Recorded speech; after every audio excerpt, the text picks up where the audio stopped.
While the wheel is off the bike, it's a good idea to check your wheel bearings. Simply grab a hold of your spacers.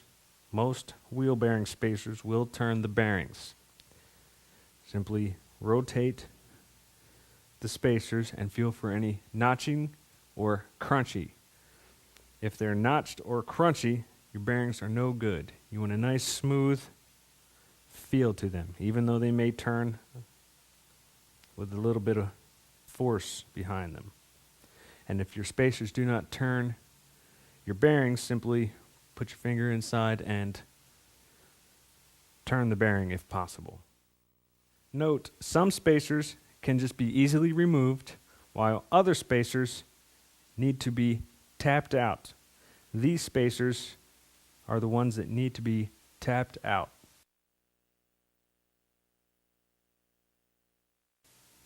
Before installing your tire, you want to make sure your chain adjustment area is clean of any debris on your swing arm.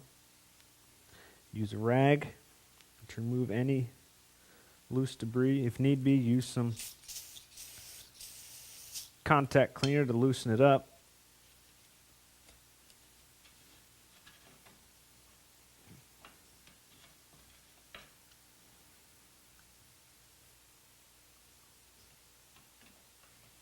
It's a good idea to clean your axle of any debris and re-grease. Use some contact cleaner to break the debris up. Okay, now I can re-grease the axle and we're ready for install. Just work the grease all over the axle. You only need a thin film. Next, we just reinstall the wheel.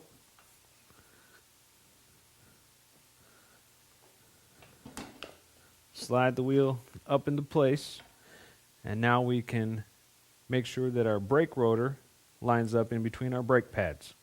Sometimes you may need to use a small flat blade screwdriver to make sure the brake pads stay apart from each other, and just work the disc in between the brake pads and work the tire up into its correct position. Now it gets tricky. You need to hold it in its correct position and install the axle.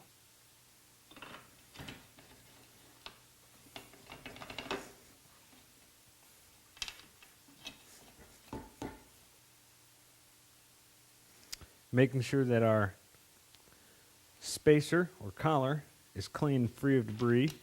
We're going to install in its correct position.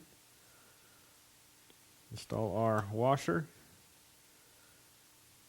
Clean our axle nut. And we're only going to install this finger tight for now. Install our new countershaft sprocket.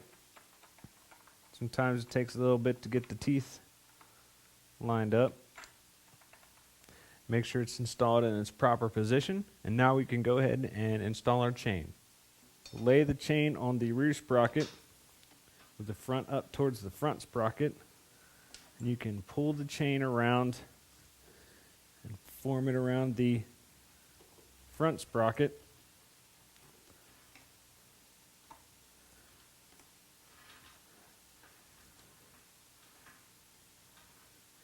Until you can reach it from underneath the swing arm.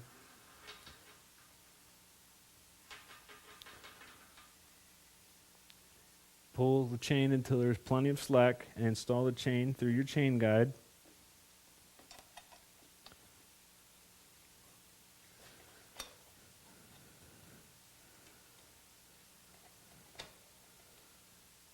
After installing your chain, next we can loosen our chain adjusters. Loosen the lock nut first and back it all the way out.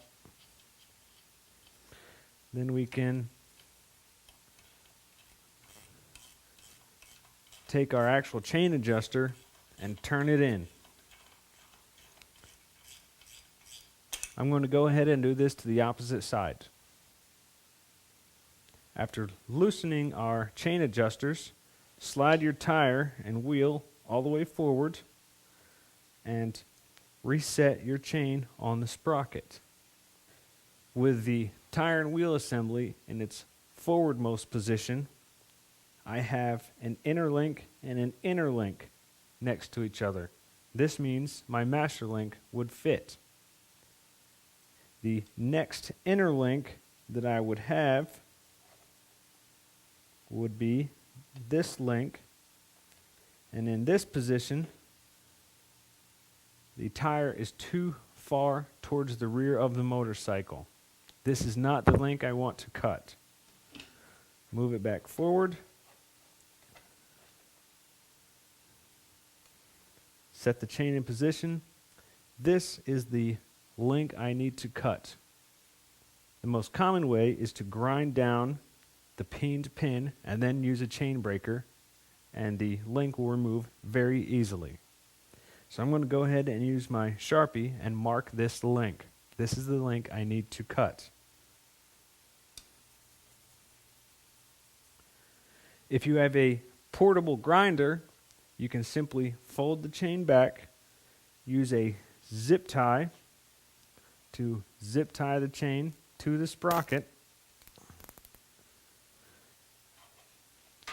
and now we can go ahead and grind these peened pins. If you do not have a portable grinder, you will need to remove the chain and use a bench grinder.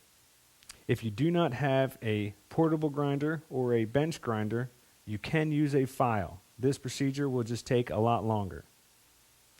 Make sure you use your safety glasses and be very careful.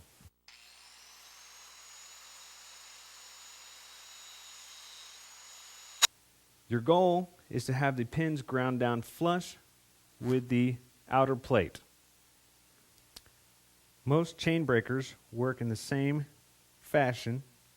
This one clamps onto the inner link, and then by turning the outer handle, it applies pressure on the pin, pushing the pin out and through. Now we can go ahead and use our chain breaker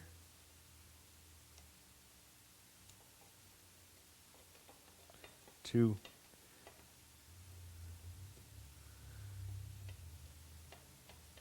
remove the link.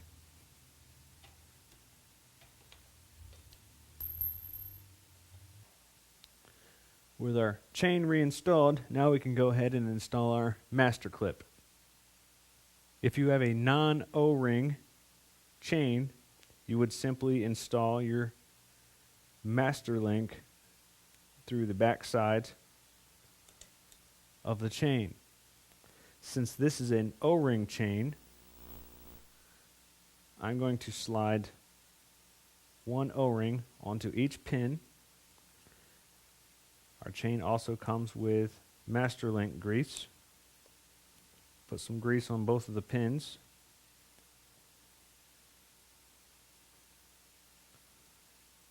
And now I'm going to install our link through the back side. Add a little bit more grease. Install our other two O-rings. Next, we install our backing plate.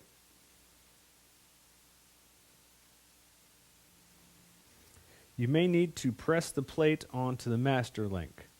You can do this with a pair of pliers, vice grips, or the special tool, which is the chain press.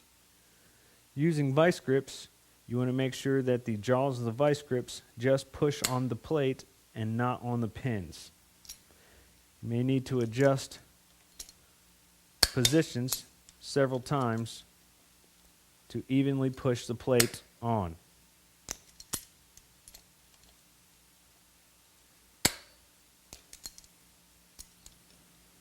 You want to do this until the plate is fully seated.